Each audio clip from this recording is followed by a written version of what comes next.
A força e o movimento, dois termos presentes no nosso cotidiano, seja nos filmes. Eu tenho a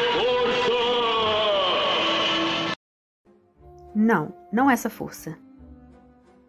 Nas séries e no mundo real também. E assim como tudo, a física também buscou dar uma explicação. Na dinâmica, a física abrange em sua constituição de fenômenos o estudo do movimento entre corpos e objetos. Então, se aplicando essa premissa, podemos dizer que a força é a responsável por fazê-lo acontecer. A força pode ser definida como uma grandeza vetorial que ocorre por meio da interação entre partículas, corpos e objetos.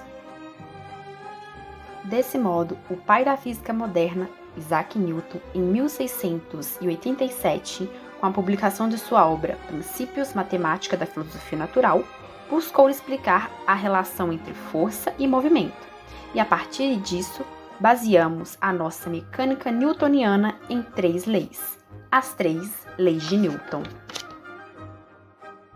Dentre elas, a segunda lei de Newton nos permite explicar uma força fundamental e inevitável na nossa vida diária, a força de atrito.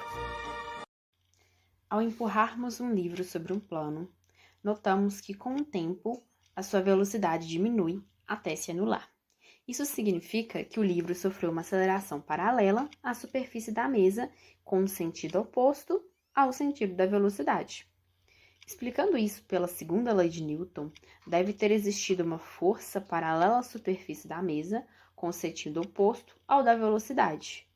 E assim, denominamos essa força de força de atrito.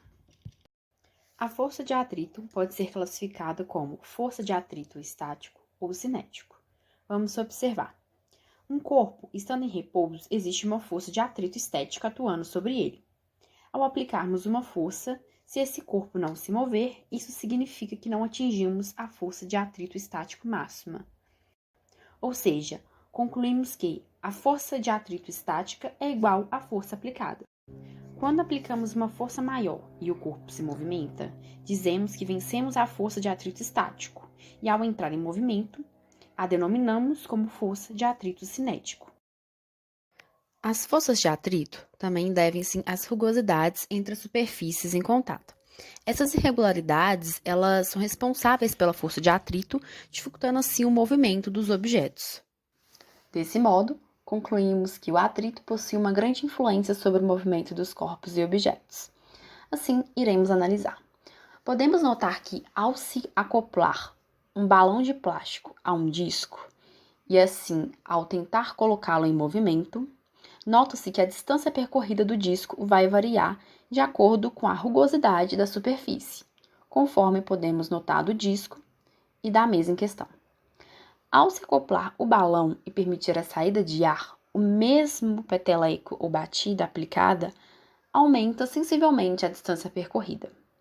O objetivo disso é explorar o aumento da distância percorrida como consequência direta da diminuição de atrito entre a superfície da mesa devido à camada de ar que existe agora entre a superfície.